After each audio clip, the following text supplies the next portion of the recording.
इनको सहयोग करने वाले, इनकी सारी व्यवस्था के लिए चिंतित रहने वाले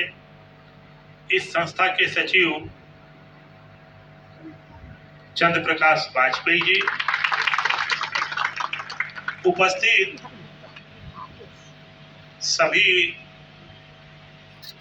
सम्माननीय जन, उपस्थित सभी बहनें, मेरे लिए ये बहुत गौरव का क्षण है और न केवल मेरे लिए बल्कि छत्तीसगढ़ के लिए, बिलासपुर के वासियों के लिए एक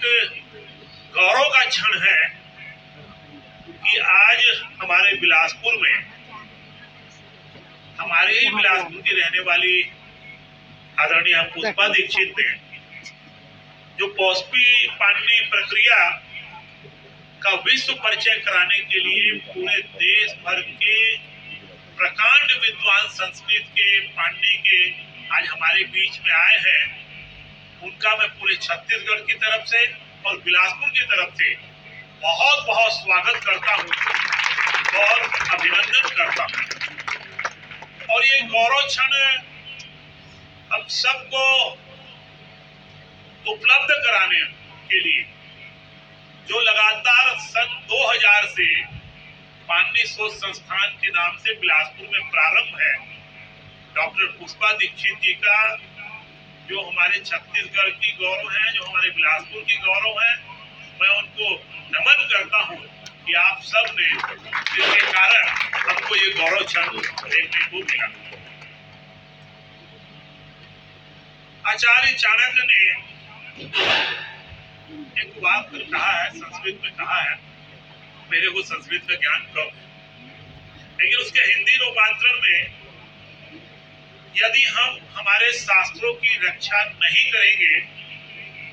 तो राष्ट्र की रक्षा संभव नहीं है, यह आचार्य चाणक्य ने कहा। और वास्तव में जब आज हम मजबूत राष्ट्र बनाने की कल्पना करते हैं, मजबूत राष्ट्र के रूप में दुनिया को प्रतिष्ठित करने की कामना करते हैं, तो हमको अपने जड़ों को, की जो अपनी जड़ें हैं, वेद है, शास्त्र है, हमारे संस्कृत वाद्य है, इसको समझना पड़ेगा। और संस्कृत के बिना हम हमारे शास्त्रों को जान नहीं सकते और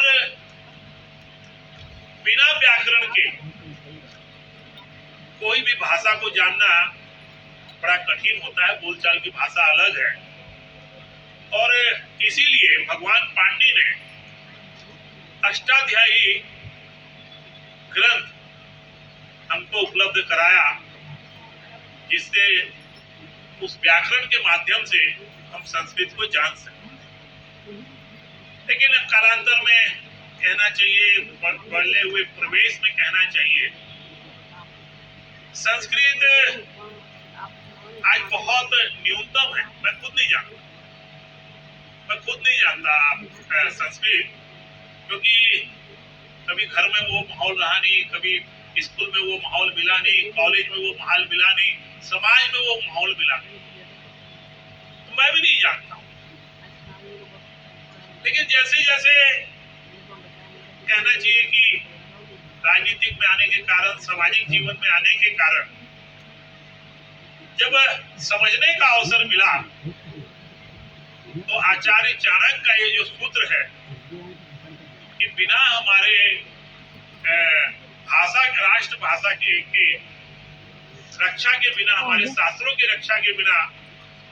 देश की रक्षा करना संभव नहीं है, वहां से थोड़ा सा समझने की कोशिश की। और उसी बीच में मेरा सौभाग्य है कि मेरा संपर्क सामाजिक जीवन के कारण डॉक्टर पुष्पा दीक्षित जी के साथ आया, और उनके बाद आने के बाद जो भी उनको व्यक्तिगत जानते हैं कि संस्कृत के लिए उनका प्रेम, मेरी और मुलाकात पहले तो नाराजगी से ही वो प्रारंभ होती है कि ये उभर क्या रही है, संस्कृत को आगे